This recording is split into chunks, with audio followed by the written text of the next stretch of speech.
Capítulo 10. Las alas de la percepción. Don Juan y yo pasamos todo el día en las montañas. Salimos al amanecer. Me llevó a 4 sitios de poder, y en cada uno de ellos me dio instrucciones específicas sobre cómo proceder al cumplimiento de la tarea particular que años antes me había bosquejado como situación de por vida. Regresamos al atardecer. Después de comer, don Juan dejó la casa de don Genaro.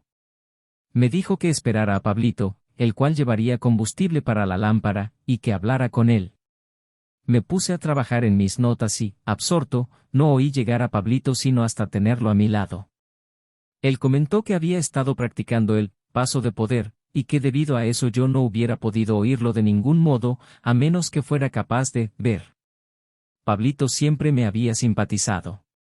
Sin embargo, aunque éramos buenos amigos, las oportunidades de charlar a solas con él habían sido escasas. Pablito me parecía una persona sumamente encantadora. Su nombre, por supuesto, era Pablo, pero el diminutivo le sentaba mejor. Era pequeño de huesos, pero duro. Como don Genaro, era magro de carnes, insospechadamente musculoso y fuerte. Andaría quizá pisando los 30 años, pero parecía tener 18. Era moreno y de estatura media. Tenía ojos cafés, claros y brillantes, y de nuevo como don Genaro una sonrisa cautivante, con cierto toque de malicia. Le pregunté por su amigo Néstor, el otro aprendiz de don Genaro. Anteriormente siempre los había visto juntos, y me daban la impresión de tener una excelente relación mutua, sin embargo, eran opuestos en apariencia física y en carácter. Mientras Pablito era jovial y franco, Néstor era sombrío y reservado. También era más alto, más pesado, más moreno y mucho mayor. Pablito dijo que Néstor se había involucrado finalmente en su trabajo con don Genaro, y que se había vuelto una persona totalmente distinta desde la última vez que lo vi. No quiso detallar el trabajo de Néstor ni su cambio de personalidad, y cambió abruptamente el tema. Entiendo que el nahual te anda pisando los talones, dijo. Me sorprendió que lo supiera y le pregunté cómo lo averiguó. Genaro me cuenta todo, repuso. Noté que no hablaba de don Genaro con el formalismo que yo usaba. Simplemente le decía Genaro, en tono familiar. Dijo que don Genaro era como su hermano, y que entre ambos existía una confianza de verdaderos parientes. Profesó abiertamente su gran cariño por don Genaro. Su sencillez y su candor me conmovieron en lo profundo. Hablándome, me di cuenta de la gran semejanza de temperamento entre don Juan y yo, debido a ella, nuestra relación era formal y estricta en comparación con la de don Genaro y Pablito. Pregunté a Pablito por qué tenía miedo de don Juan. Hubo un titubeo en su mirada. Era como si la sola idea de don Juan lo hiciera retraerse. No respondió. Parecía evaluarme en alguna forma misteriosa. ¿A poco tú no le tienes miedo?, preguntó. Le dije que tenía miedo de don Genaro, y rió como si hubiera esperado oír todo menos eso. Dijo que la diferencia entre don Juan y don Genaro era como la diferencia entre el día y la noche. Don Genaro era el día, don Juan era la noche y, como tal, el ser más atemorizante del mundo. De la descripción de su temor hacia don Juan, Pablito pasó a comentar su propia condición como aprendiz. Estoy que me lleva la chingada, dijo. Si vieras lo que hay en mi casa, te darías cuenta de que sé demasiado para ser un hombre común, pero si me vieras con el nahual, te darías cuenta de que no sé lo suficiente. Rápidamente cambió el tema y rió de que yo tomara notas. Dijo que don Genaro los había divertido horas enteras imitándome. Añadió que don Genaro me quería mucho, con todo y mis rarezas, y que se declaraba encantado de que yo fuera su protegido. Era la primera vez que yo escuchaba ese término. Guardaba coherencia con otro que don Juan introdujo en el comienzo de nuestra asociación. Me había dicho que yo era su escogido. Pregunté a Pablito por sus encuentros con el nahual y me contó él. Primero de ellos. Dijo que cierta vez don Juan le dio una canasta, que él consideró un regalo de buena voluntad. La puso en un gancho sobre la puerta de su cuarto, y como en ese momento no podía hallarle ningún uso, la olvidó todo el día. Pensaba, dijo, que la canasta era un regalo de poder y debía utilizarse para algo muy especial. Al anochecer, esa era, También para él, la hora mortífera, Pablito fue a su cuarto por su chamarra. Estaba solo en la casa y se disponía a ir de visita. La habitación se hallaba a oscuras. Tomó la chamarra y, cuando estaba por llegar a la puerta, la canasta cayó frente a él y rodó cerca de sus pies. Pablito rió de su propio sobresalto al ver que solo había sido la canasta, caída del gancho. Se inclinó para recogerla y se llevó el susto de su vida. La canasta saltó fuera de su alcance y empezó a sacudirse y a rechinar, como si alguien la aplastara y la torciera. Pablito dijo que de la cocina entraba luz suficiente para discernir con claridad cuánto había en el cuarto. Por un momento se quedó mirando la canasta, aunque sentía que no debía hacerlo. La canasta empezó a convulsionarse en medio de una ardua respiración, pesada y rasposa. Al narrar su experiencia, Pablito aseveró que vio y oyó respirar a la canasta, que estaba viva y lo persiguió por el aposento, cortándole la salida. Dijo que luego la canasta empezó a hincharse, las tiras de carrizo se destramaron para formar una pelota gigantesca, como un amaranto seco que rodara hacia él. Cayó de espaldas en el piso y la bola empezó a reptar por sus pies. Pablito dijo que para entonces se hallaba fuera de quicio y gritaba como histérico. La bola lo tenía atrapado y se movía sobre sus piernas como alfileres que lo atravesaran. Trató de apartarla y entonces vio que la bola era el rostro de don Juan, con la boca abierta para devorarlo. Incapaz de soportar más tiempo el terror, perdió el conocimiento. En forma muy franca y abierta, Pablito me relató una serie de encuentros aterradores que él y otros miembros de su familia habían tenido con el nahual. Pasamos horas hablando. El brete en el cual se hallaba parecía ser muy similar al mío, pero Pablito poseía sin duda mayor sensibilidad para conducirse dentro del marco de referencia proporcionado por la brujería. En determinado momento se levantó y dijo que sentía venir a don Juan y no deseaba que lo hallara allí. Se marchó con rapidez increíble. Fue como si algo lo jalara sacándolo del cuarto. Me dejó con el adiós en la boca. Don Juan y don Genaro no tardaron en volver. Reían. Pablito corría por el camino como alma que lleva el diablo, dijo don Juan. ¿Pero qué tendrá? Yo creo que se asustó de ver a Carlitos gastarse los dedos hasta el hueso, dijo don Genaro, burlándose de mi escritura. Se me acercó. Oye. Tengo una idea, dijo, casi en un susurro. Ya que tanto te gusta escribir, ¿por qué no aprendes a escribir sin lápiz, con el puro dedo? Eso sería lo mejor. Don Juan y don Genaro tomaron asiento junto a mí y especularon, entre risas, sobre la posibilidad de escribir con el dedo. Don Juan, en tono serio, hizo un comentario extraño. Dijo: no hay duda de que podría escribir con el dedo, pero ¿sería capaz de leerlo? Don Genaro se dobló de risa y repuso: estoy seguro de que puede leer cualquier cosa.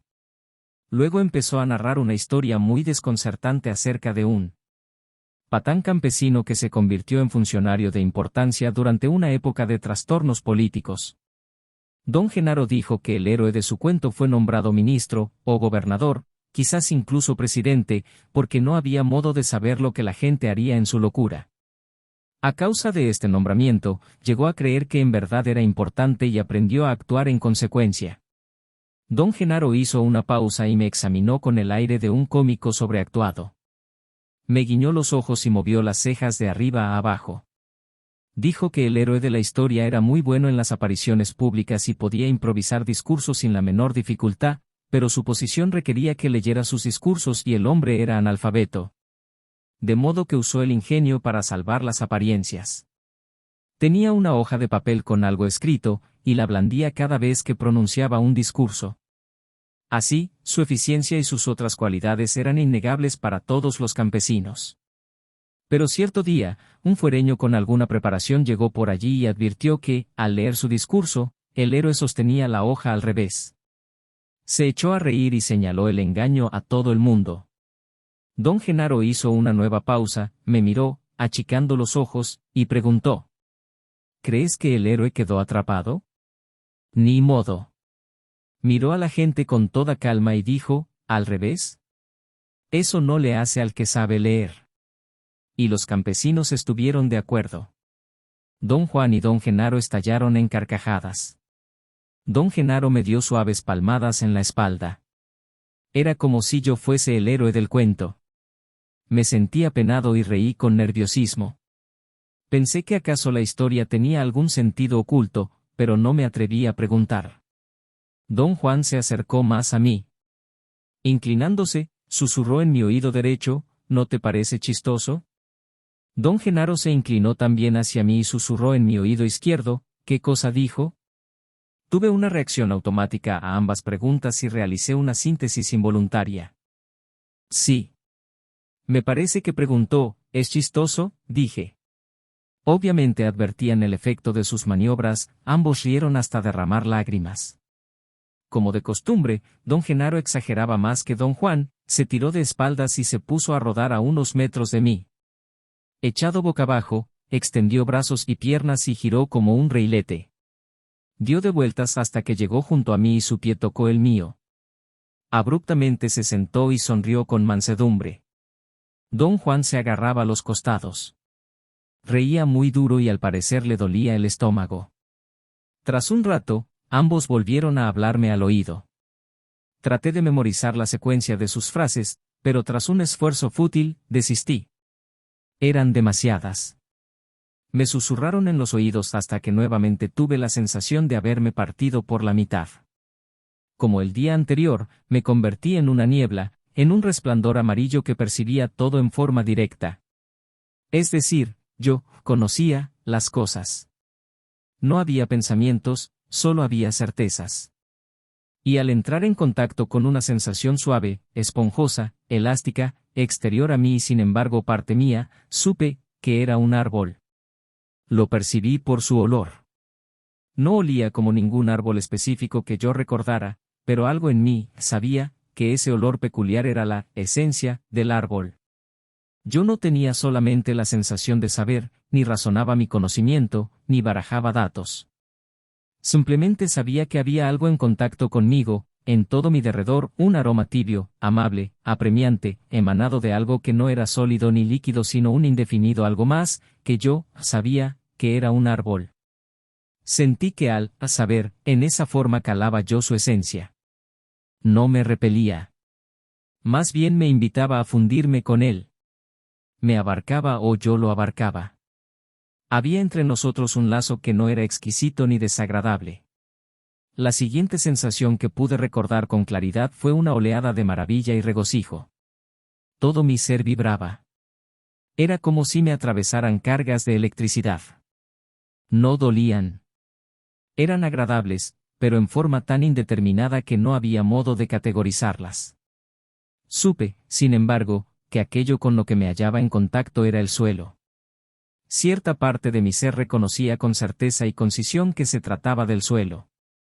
Pero en el instante en que traté de discernir la infinitud de percepciones directas que experimentaba, perdí toda capacidad de diferenciarlas.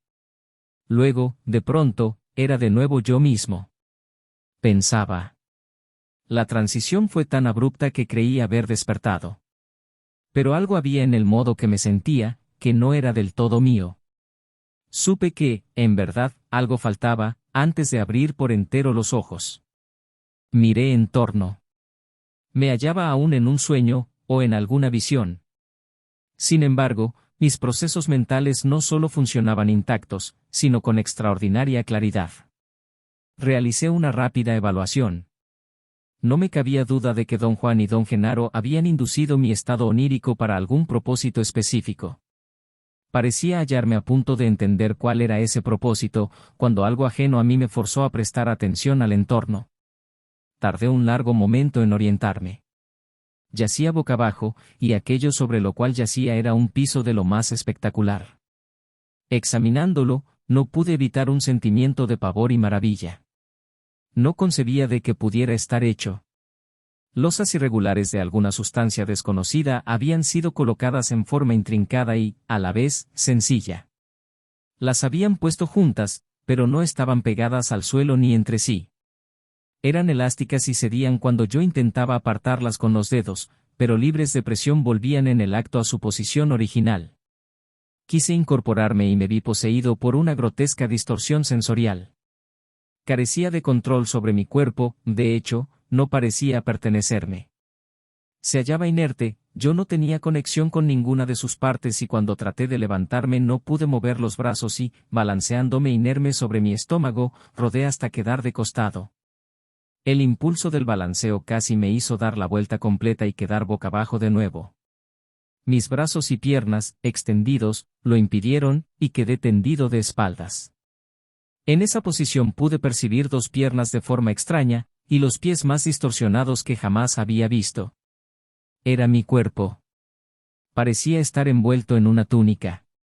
La idea que me vino a la mente fue que experimentaba una escena en la que yo era un paralítico o un inválido de alguna índole.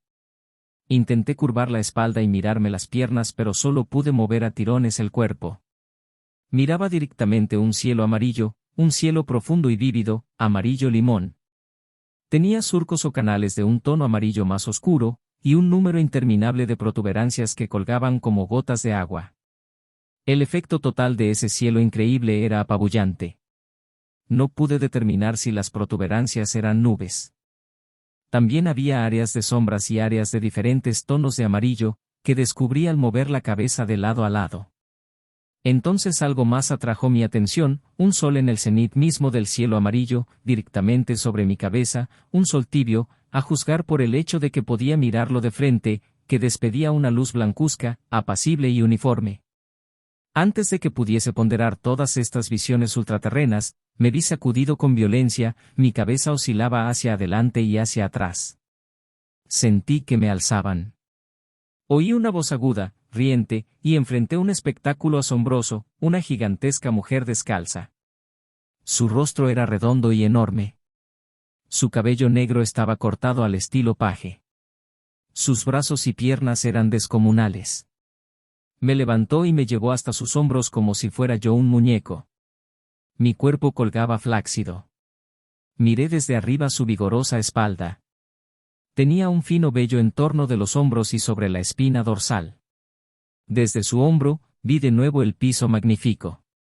Lo oía ceder elásticamente bajo el gran peso de la mujer, y veía las huellas que la presión de sus pies dejaba en él. Me colocó boca abajo frente a una estructura, una especie de edificio. Noté entonces que algo fallaba en mi percepción de profundidad.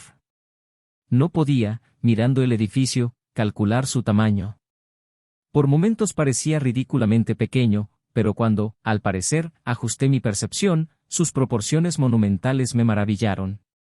La muchacha gigante se sentó junto a mí haciendo rechinar el piso. Yo tocaba su enorme rodilla. Olía a dulce o a fresas.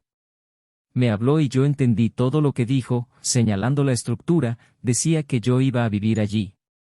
Mi habilidad de observador parecía aumentar conforme yo superaba el choque inicial de encontrarme allí.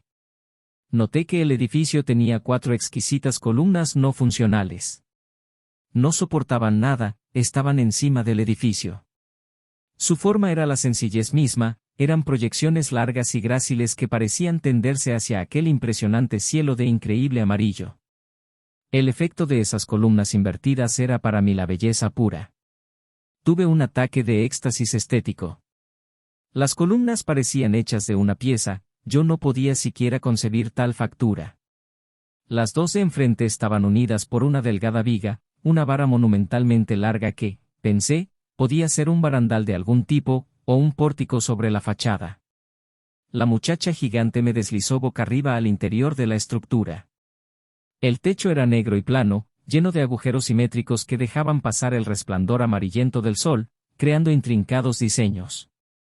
Me sobrecogió la absoluta y sencilla belleza lograda por esos puntos de cielo amarillo que se mostraban a través de aquellos precisos agujeros en el techo, y los dibujos de sombras creados sobre el piso intrincado y magnífico.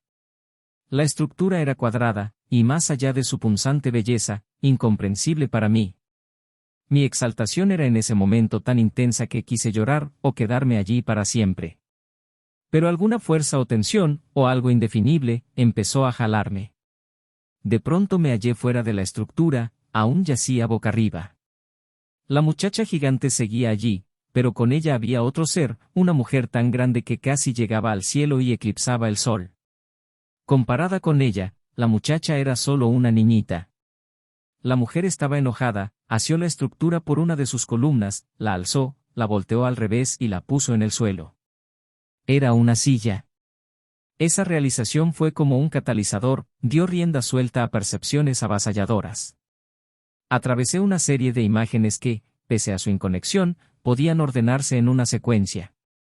En destellos sucesivos vi o supe que el suelo magnífico e incomprensible era una estera de paja, el cielo amarillo, era el techo estucado de una habitación, el gol, un foco eléctrico, la estructura que tanto me estació, una silla puesta de cabeza por una niña que jugaba a la casita. Tuve aún otra visión coherente y secuencial de una misteriosa estructura arquitectónica de proporciones monumentales. Se erguía aislada. Casi parecía la concha puntiaguda de un caracol parado de cabeza. Las paredes constaban de placas cóncavas y convexas de algún extraño material violeta, cada placa tenía surcos que parecían más funcionales que ornamentales. Examiné la estructura meticulosa y detalladamente, y hallé que, como la anterior, era incomprensible por completo.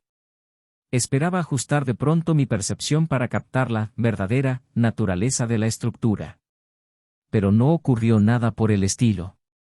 Experimenté luego un conglomerado de tomas de conciencia, hallazgos, ajenos e inextricables, acerca del edificio y su función, no tenían sentido, pues yo carecía de un marco de referencia donde colocarlos.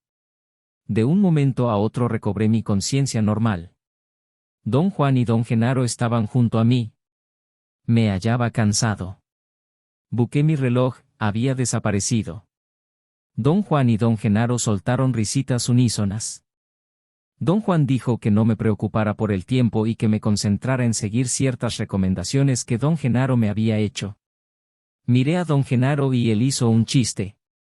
La recomendación más importante, dijo, era que aprendiese a escribir con el dedo, para ahorrar lápices y para presumir. Bromearon un rato más acerca de mis notas y luego me quedé dormido.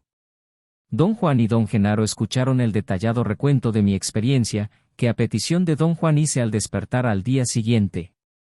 Genaro cree que ya tuviste suficiente por el momento, dijo don Juan cuando hube terminado. Don Genaro asintió con la cabeza. ¿Qué significa lo que experimenté anoche?, inquirí. Le echaste un vistazo al asunto más importante de la brujería, dijo. Don Juan. Anoche te asomaste a la totalidad de ti mismo. Pero estas palabras, desde luego, no tienen sentido para ti en este momento. Por lo que queda dicho, ya sabes que llegar a la totalidad de uno mismo no es cosa de que uno quiera aceptar o de que uno esté dispuesto a aprender. Genaro piensa que tu cuerpo necesita tiempo para que el susurro del nahual te penetre. Don Genaro volvió a asentir.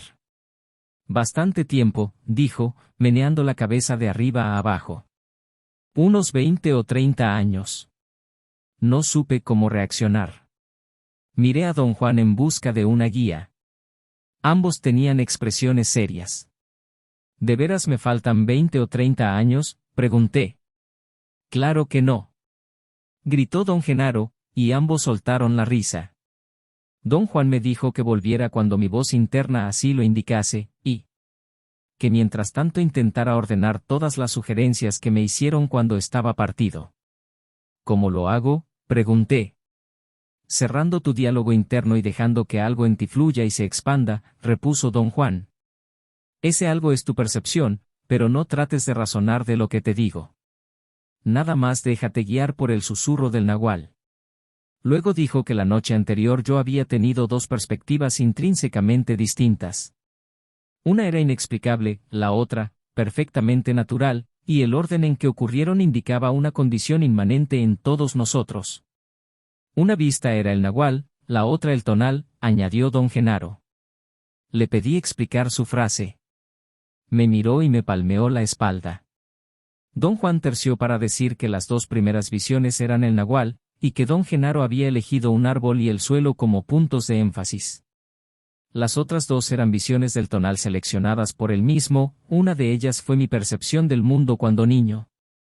Te parecía un mundo extraño porque tu percepción todavía no había sido cortada para ajustarla al molde deseado, dijo. ¿Era así como yo veía realmente el mundo?, pregunté. Claro, dijo. Eso fue tu memoria. Pregunté a don Juan si el sentimiento de apreciación estética que me Había estasiado era también parte de mi recuerdo. Entramos en esas vistas tal como somos hoy, dijo. Veías la escena como la verías ahora. Pero el ejercicio era de percepción. Esa era la escena de la época en que el mundo se volvió para ti lo que es ahora. Una época en que una silla se hizo una silla. No quiso discutir la otra escena. Eso no era un recuerdo de mi niñez, dije. Pues claro que no, repuso. Eso era otra cosa. ¿Era algo que veré en el futuro?, pregunté. No hay futuro, exclamó, cortante. El futuro no es más que una manera de hablar. Para un brujo solo existe el aquí y el ahora. Dijo que esencialmente no había nada que decir al respecto porque el propósito del ejercicio fue abrir las alas de mi percepción, y que, si bien no volé con esas alas, toqué sin embargo 4 puntos inconcebibles de alcanzar desde el punto de vista de mi percepción ordinaria. Empecé a reunir mis cosas para marcharme. Don Genaro me ayudó a empacar mi cuaderno, lo puso en el fondo de mi portafolios. Allí estará calientito y tranquilo, dijo, guiñando un ojo. Puedes tener la seguridad de que no se resfriará. En esos momentos don Juan pareció cambiar de idea con respecto a mi partida y empezó a hablar de mi experiencia. Automáticamente quise tomar mi portafolios de manos de don Genaro, pero él lo dejó caer antes de que yo lo tocara. Don Juan hablaba de espaldas a mí. Recogí el portafolios y busqué presuroso mi cuaderno. Don Genaro lo había empacado tan apretadamente que sacarlo me costó un trabajo infernal, finalmente lo tuve en mis manos y empecé a escribir. Don Juan y don Genaro me observaban. «Pero qué mal andas», dijo don Juan, riendo. «Buscas tu cuaderno como un borracho la botella». «Como una madre amorosa busca a su niño», replicó don Genaro. «Como un cura busca su crucifijo», añadió don Juan. «Como una mujer busca sus calzones», gritó don Genaro. Siguieron acumulando símiles y aullando de risa mientras me acompañaban hasta mi coche.